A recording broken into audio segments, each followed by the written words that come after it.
Vamos a ver a continuación varias de las versiones que tiene Ethernet.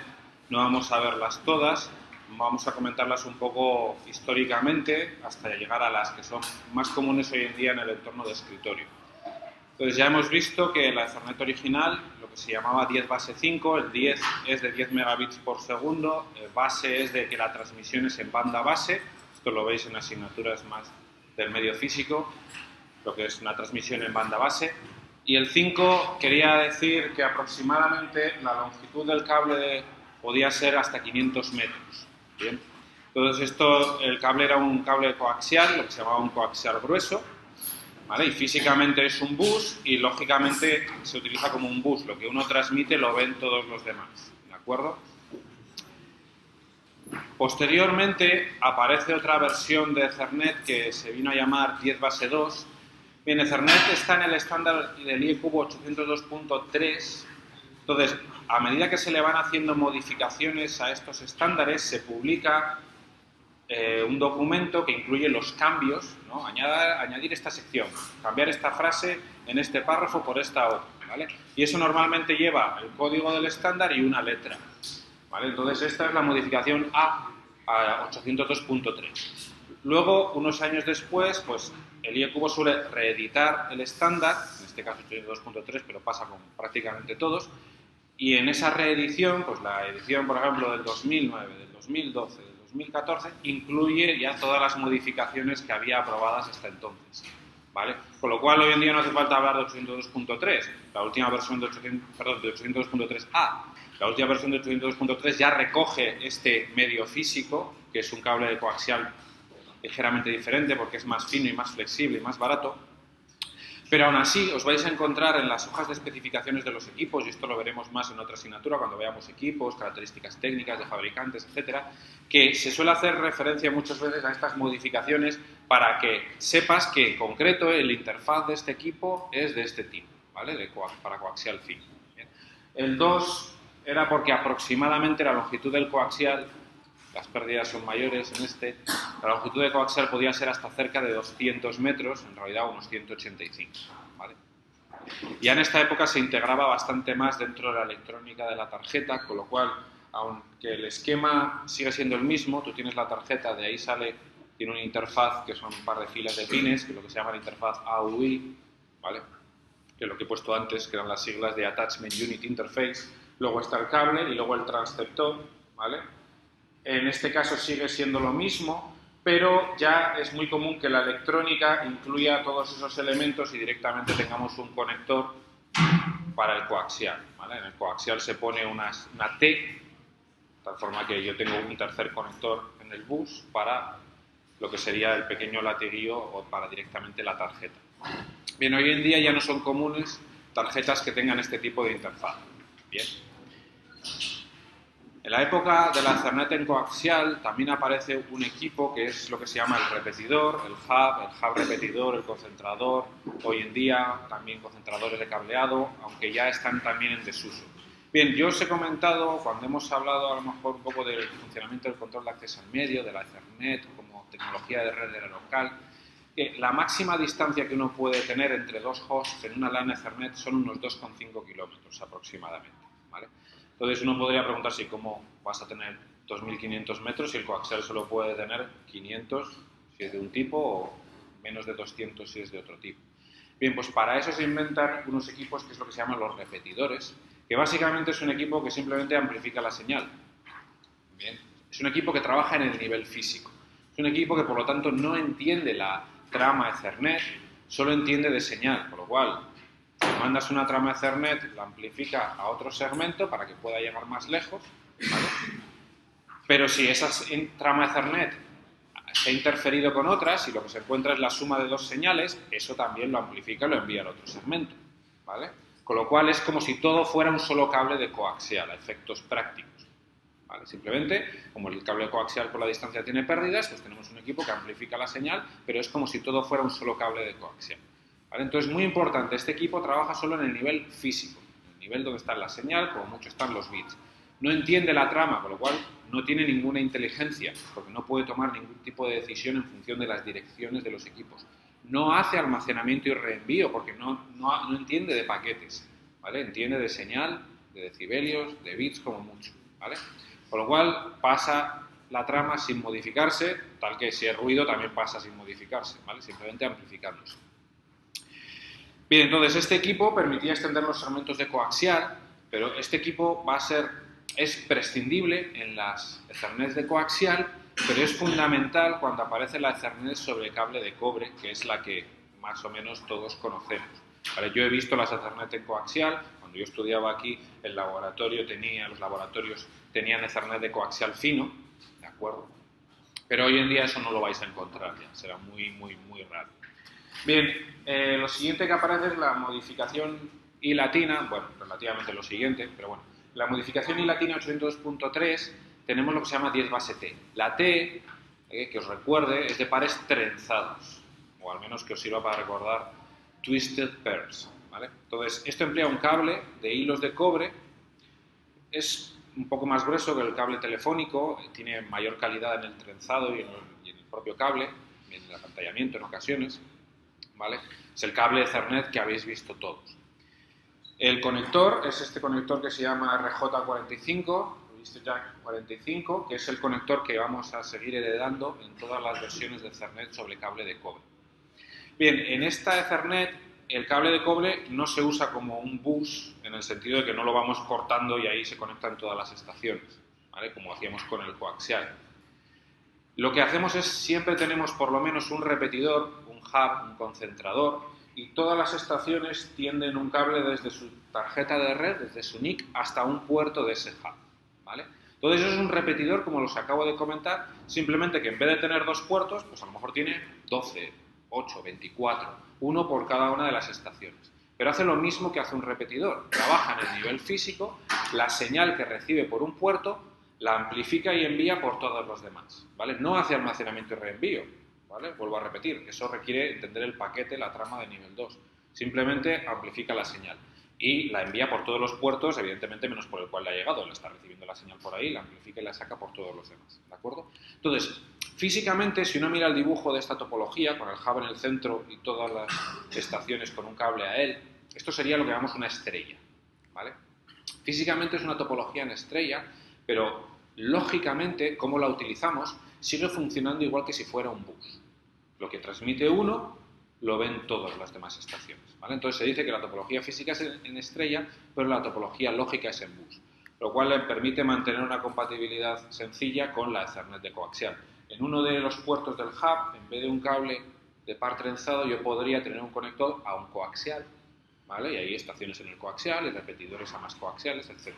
Y todo sería un solo dominio de colisión. Si dos estaciones en esa LAN Ethernet transmiten aproximadamente a la vez, esas tramas, esas señales se sumarán y no las podremos distinguir una de la otra. Bien, el cable para la Ethernet de 10 megabits debe ser al menos lo que se llama categoría 3. ¿Vale? Vamos a tener diferentes categorías en este cableado, según el trenzado, etcétera. Es un cable que normalmente tiene 4 pares de hilos, pero la Ethernet 10 base T emplea solo 2 de esos pares de hilos.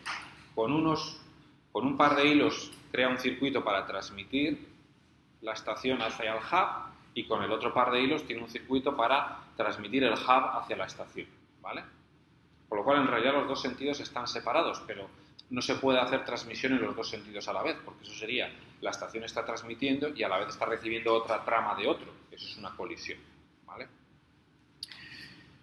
Bien, entonces, los otros dos pares de hilos, en la Ethernet a 10 megabits y en la Ethernet a 100 megabits sobre par trenzado también, no se van a utilizar. Lo normal es que estén en el cable, pero no se utilizan. Como digo, en uno de los pares de hilos transmite el PC hacia el hub y en el otro transmite el hub hacia el PC, ¿vale? El PC, el host, este puede ser, en realidad es cualquier equipo que no sea un hub o ya veremos luego un puente Ethernet, puede ser un PC normal o un router IP va a ser también un host.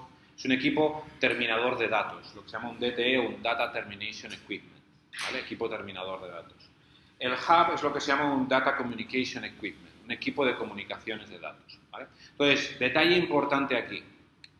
Fijaros, el host, el DTE, el PC, el ordenador, tiene los pines en su conector tal que transmite por unos y recibe por otros.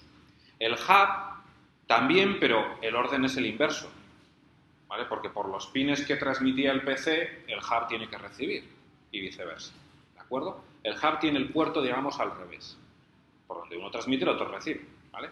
Entonces, para interconectar un PC con un hub, yo tengo que tender lo que se llama un cable recto. Es un cable que lleva los pines exactamente a la misma posición en los dos extremos del cable, ¿vale? Y eso funciona bien porque ya está el hub con el puerto al revés construido, ¿de acuerdo?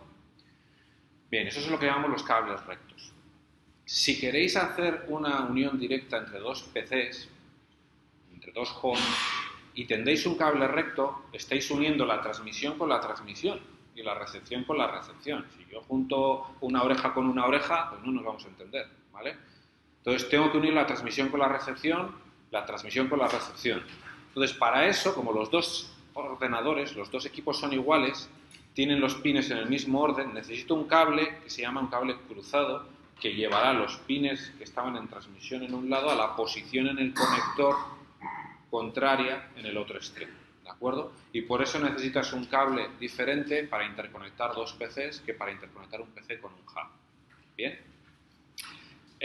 Un router IP, un conmutador de capa 3, a efectos de Ethernet, es un host, es un equipo final de la LAN Ethernet, ¿vale? Es un DTE, un Data Termination Equipment, ¿vale? Porque es un equipo frontera de la LAN Ethernet, un conmutador de capa 3, un router IP. Con lo cual, su conector es como el de un PC.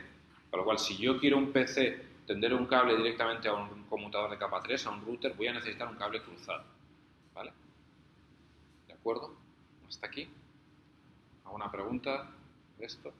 Bien, lo que nos vamos a encontrar muy comúnmente hoy en día es que la mayoría de los equipos que se venden van a ser capaces de ellos solos detectar si le has puesto un cable recto o cruzado y cómo hace la transmisión el otro extremo, y ellos solos hacen transmisión o recepción por un circuito o por el otro según cómo detecten que está trabajando el otro, ¿vale?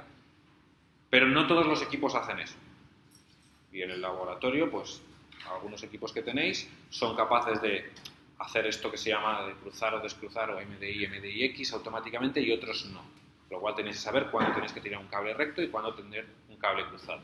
Para saber si un cable Ethernet es recto o cruzado, coged los dos extremos, colocáis los conectores y miréis si los colores de los cables están en el mismo orden. Si están en el mismo orden, es un cable recto. Si el orden es distinto, seguramente o es un cable mal hecho o es un cable cruzado, ¿vale? Seguramente. Bien, Ethernet a 10 megabits, aparte de sobre coaxial y sobre par trenzado, la tenemos también sobre fibra óptica. Bien, tenemos 10 base FL de Fiber Optic Link, ¿vale? Para que os acordéis, la modificación J a 802.3. Entonces, la transmisión por fibra óptica nos permite llegar a mayores distancias, y esta ya podría llegar en torno a unos 2 kilómetros, es lo que se llama una interfaz para fibra óptica multimodo. Esto ya lo veréis en otra asignatura, pues la diferencia entre fibra óptica multimodo y fibra óptica monomodo. Básicamente, en fibra óptica monomodo, mayores distancias, ¿vale? Pero los dos extremos, el extremo del host y el extremo del hub, tienen que ser del mismo tipo de interfaz, ¿vale? Y bueno, ventajas que tiene la fibra óptica aparte de mayor distancia es que es más inmune a interferencias. Otro tipo de cables, como el cable de cobre, es más sensible a ruido electromagnético que pueda interferir con la señal, mientras que ese ruido electromagnético normalmente no va a interferir con la transmisión de una fibra óptica que está ya en la banda de frecuencias prácticamente del visible cercano. Entonces es más inmune a interferencias, con lo cual, aparte de para mayores distancias, es adecuado en entornos donde haya mucho ruido electromagnético de máquinas, por ejemplo. Bien, esas son las versiones más frecuentes de Ethernet a 10 megabits. Yo voy a comentar las más populares, no quiere decir que sean las únicas, ¿vale? Pero al menos que os suenen esos nombres, de 10 base 5 y 10 base 2, cuestión histórica, 10 base T y 10 base FL. Ethernet envejece muy bien y hace saltos de velocidad normalmente a por 10, por lo cual lo siguiente que aparece es la Ethernet a 100 megabits por segundo. Normalmente suelen aparecer primero las versiones en fibra óptica, porque es más fácil aumentar la velocidad en fibra óptica, es más fácil transmitir un gran ancho de banda, que esto ya os lo explicaré en otras asignaturas, en fibra óptica, que en otros medios. No existe Ethernet a 100 megabits sobre coaxial, ¿vale? Las únicas versiones Ethernet a 10 megabits, las únicas versiones sobre coaxial son a 10 megabits. Entonces, a 100 megabits vamos a tener sobre fibra óptica y sobre par trenzado.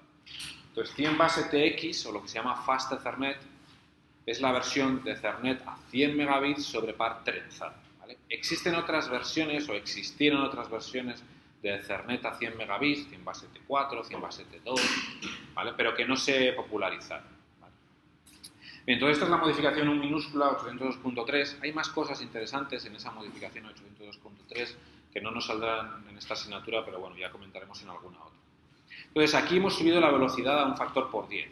Bien, ahora transmitimos a 100 megabits por segundo en vez de a 10 megabits por segundo. El cable tiene que ser mejor, ¿vale? Necesita más ancho de banda ese cable.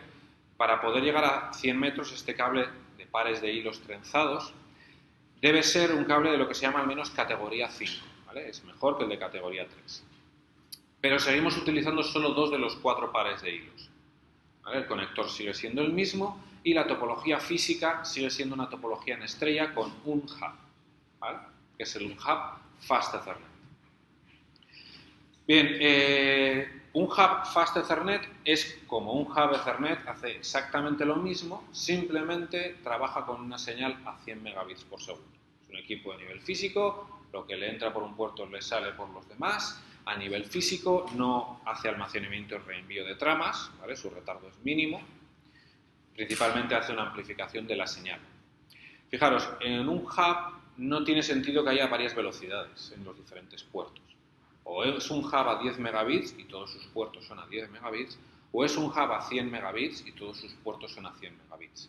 Dado que a medida que está recibiendo por un puerto está amplificando la señal y transmitiendo por otro, no puede recibir a 10 y transmitir a 100. Básicamente, recibo un bit y ahora lo transmito en la décima parte del tiempo. ¿Qué hago con las otras 9 décimas partes del tiempo?